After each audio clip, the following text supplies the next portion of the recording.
Hi hello வணக்கம், welcome to LS cooks. நாம் இன்றைக்கி பார்க்க போகிறது சன்னா பிரியாணி. ரொம்ப டேஸ்டியான பிரியாணி எப்படி செய்யலாம் பார்க்கலாம் வாங்க. ஃபஸ்ட்டு நம்ம அரிசியை ஒரு 10 நிமிஷம் ஊற வச்சுக்கலாம். கொண்டக்கடலை நேற்று நைட்டை ஊற வச்சுருக்கேன். இப்போ குக்கரில் போட்டு வேக வச்சுக்கலாம். லைட்டாக மழை வந்துருக்கு பாருங்கள். இன்னும் ஒரு நாள் விட்டால் நல்லா மழை வரும். அப்படி வேணால் இது போதும். 2 விசில் வர வரைக்கும் வெயிட் போட்டு வேக வச்சுக்கலாம்.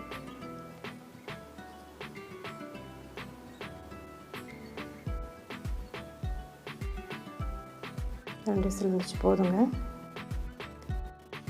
அப்படியே இருக்கட்டும்.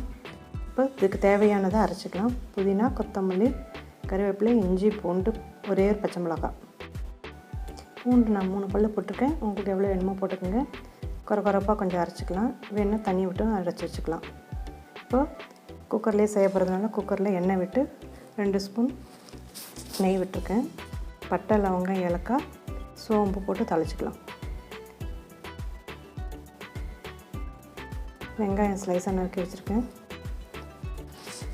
அதை போட்டு நல்லா வாசம் வர வரைக்கும் நல்லா வறுத்துக்கலாம். ஒரே தக்காளி, பெரிய தக்காளி நறுக்கி வச்சுருக்கேன். இது போதும். அதை போட்டு நல்லா வதக்கிக்கலாம்.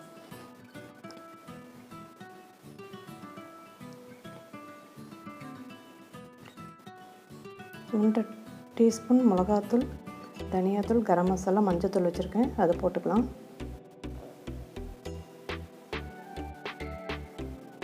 தக்காளி நல்லா வதங்கின அப்புறம் எடுத்து வச்சு மசாலாவை சேர்த்துட்டு நல்லா வதக்கிக்கலாம்.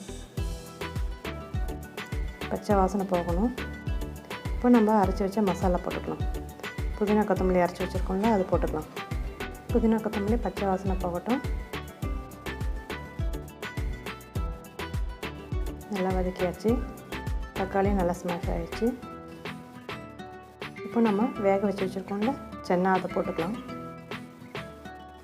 லேசாக ஒரு புரட்டு எடுத்துக்கலாம். இப்போ நம்ம ஊற வச்சு வச்சுருக்க அரிசி கொஞ்சமாக சேர்த்து இதையும் ஒரு கொஞ்சம் புரட்டு எடுத்துகிட்டு தண்ணி ஊற்றி வேக வச்சுக்கணும்.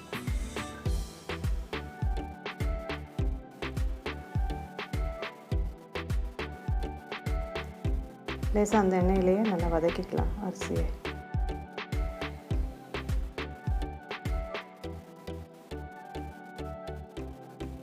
இப்போ தேவையான அளவு தண்ணி விட்டுக்கலாம். ஒரு அழகுக்கு 2 அழகு தண்ணி விட்டுருக்கேன். தண்ணி உங்களுக்கு கொஞ்சம் கூட வேணும்னா கூட வச்சுக்கலாம். இப்போ தேவையான அளவு உப்பு போட்டுக்கலாம். உப்பு போட்டு நல்லா கலந்துக்கணும். ரொம்ப டேஸ்டியாக இருக்கும், ரொம்ப சத்தானது கூட. சன்னா எதாவது ஒரு வகையில் சேர்த்துக்கணும். மாதம் ஒரு 2-3 தடவை சேர்த்துக்கலாம். சன்னா, கொத்தமல்லி, புதினா சேர்த்துக்கலாம். சேர்த்து நல்லா கலந்து விட்டுட்டு 2 விசில் வர வரைக்கும் வெயிட் போட்டுக்கலாம். நல்லா 2 விசில் வரட்டும். சுவையான சன்னா பிரியாணி தயார். பாருங்கள், நல்லா திட்டமாக புலப்புலான்னு வந்திருக்கு. இதுதான் பதம், நல்லாயிருக்கு. துருதுராவும் நல்லா வந்திருக்கு, கரெக்டாக இருக்குது. சன்னா பிரியாணி ரெடி. நான் ருசிக்காக கொஞ்சம் வெங்காயத்தை நல்லா எண்ணெயில் வதக்கி வச்சுருக்கேன். அது மேலே தூவிக்க போகிறேன். இது மாதிரி வதக்கலாம் போதும், ரொம்ப கருகக்கூடாது. நல்லா டேஸ்டியாக இருக்கும். இப்போ ஆனியன் ரைத்தாவோட சர்வ் பண்ணிக்கலாம். ருசியான சன்னா பிரியாணி இப்போ தயார்.